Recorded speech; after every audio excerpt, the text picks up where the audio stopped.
Welcome back to Locked On Sports Atlanta. It is A to Z. I'm Mark Zinno. Thank you guys for joining me here on this Friday. Hope you're having a great week and getting ready for a beautiful weekend here in Atlanta for the summer. And certainly appreciate you guys giving all the love to Locked On Sports Atlanta. We're over 2,000 subscribers on YouTube. We're growing very fast.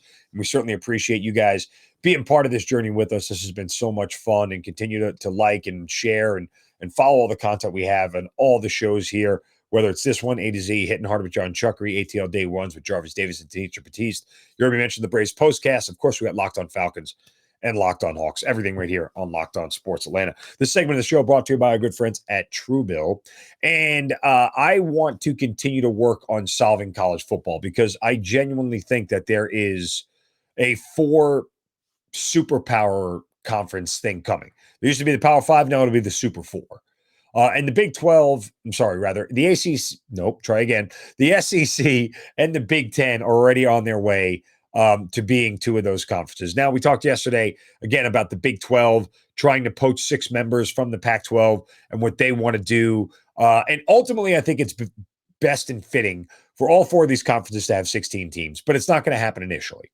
And for somebody who is against college football playoff expansion, I actually believe the 4 super conference format actually aids in expansion and makes it really easy. I think I said this yesterday. If I didn't, you get 4 conference winners, they get automatic bids. You get 2 wild cards from the Super 4, and then 2 at-large bids from whoever else wants to get their butt kicked by the 1 and the 2 seed. I mean, that's to me, that's the easiest format for expansion. And because when you do that 16 teams, guess what? You're going to play 8 teams one year, and you're going to play 17 year.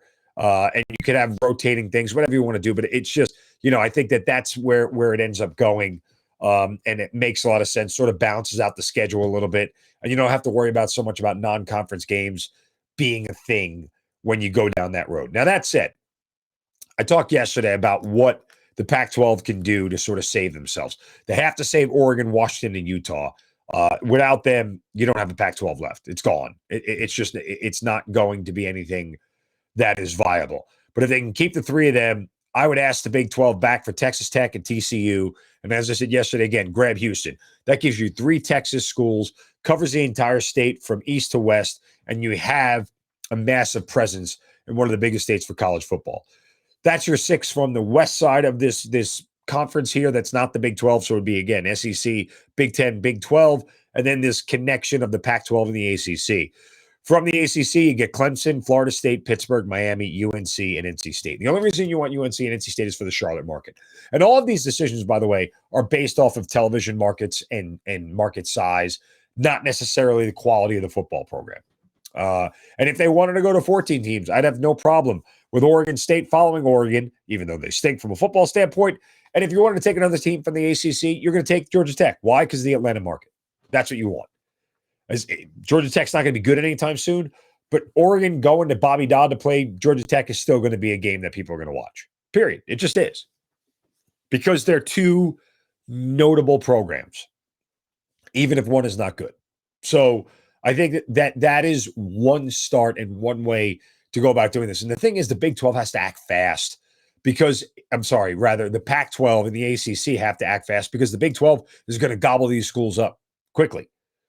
And what you don't want if you're the Pac-12 is pulling in the San Diego States of the world and the Boise States. And that's no disrespect to those schools, but they're just never going to be as competitive as the other 3 conferences. They never will be. And again, they'll probably be on the outside looking in on a routine basis. And especially if Oregon leaves. And Oregon, Utah, and Washington leave right now. Those are the biggest programs there. But there is one other thing they could do that would totally, I wouldn't want to say totally shift the balance of power. What it will do is at least let the world know how serious they are about remaining in one of these 4 super conferences. But first, a word from our friends at Truebill. Guys, are you still sharing your Netflix with your ex? Do you really need all those streaming services now that you're back in the office and the pandemic is over? Have you forgotten about your automatic renewals? I mean, all these things that we do, well, guess what? Truebill can take care of all this stuff. They help you get rid of all of those extra services that you don't need. Truebill is a new app and helps you identify and stop paying for subscriptions you don't need, want, or simply forgot about. On an average, Truebill users save up to $720 a year. That is huge. Because companies make subscriptions hard to cancel, Truebill makes it incredibly simple. Just link all of your accounts to Truebill, and they will cancel your unwanted subscriptions with one tap. It's that simple. And your Truebill concierge is there whenever you need them to cancel unwanted subscriptions, so you don't have to. Don't fall for subscription scams. Start canceling today at Truebill.com/LockedOnNBA. Go right now to Truebill.com/LockedOnNBA. Could save you thousands in a year. Truebill.com/LockedOnNBA. All right, back to the Big 12 and the Pac-12 for that matter. Here's an interesting thing that the Pac-12 really could do. Because while they're getting all these West Coast schools and while they're getting all these East Coast schools, if I was the Pac-12 commissioner, I'd pick up the phone and I would call two schools. And those schools would be Vanderbilt and Missouri.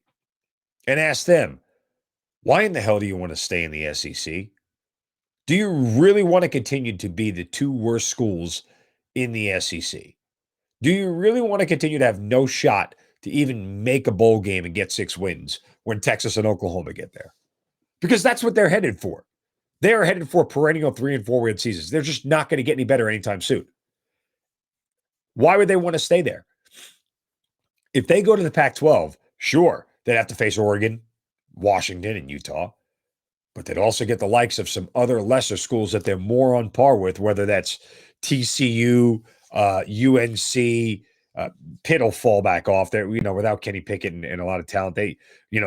NC State, those are much more, Oregon State if they're there. Those are much more winnable games for programs like Missouri and Vanderbilt than the gauntlet they're going to have to go through now. Right? I mean, what's the reason for them to face Georgia, Tennessee, Florida? Okay, go ahead and add in either Texas or Oklahoma. You're buried every year. On top of that, Kentucky's really good. And whenever you're playing on the other side of the conference, whether it's Ole Miss, Alabama, Arkansas, LSU, why? If you could poach those two schools out of the SEC, think about what that would signal to everybody about how serious you are about being part of one of the 4 super conferences. And they also get Tennessee markets and middle sort of America markets in Missouri and Kansas City or St. Louis, whatever they are. You're still grabbing those sort of top 25 markets that are there, but they aren't necessarily big football programs. That would be super interesting to me if they could pull it off. Now, Missouri and Vanderbilt obviously cash a ton of checks from the SEC being in the college football playoff every year because these conferences all collaborate. They get money. And it makes sense why they do. And that's tough for them to leave. But if they're being selfish about it and see what the SEC is doing, they have no shot to win there, ever. They just don't. But how much of a signal would that be to the rest of college football that this is a serious thing, that the Pac-12 and even the ACC, if they don't want to join forces with the Pac-12, go grab Vanderbilt, Missouri. Tell them, play Duke, play Boston College, play Syracuse. You'll have a blast, and you'll go to bowl games. Really? I mean, that's I don't know if anybody ever thought of trying to poach the SEC, but it's interesting. All right, coming up next, there is a list out there that is just, factually not accurate about the Atlanta Falcons. I'll tell you that next, right here on A to Z on Locked On Sports Atlanta, free on YouTube, and wherever you get your podcast, search Locked On Sports Atlanta. Stay with me. Be right back.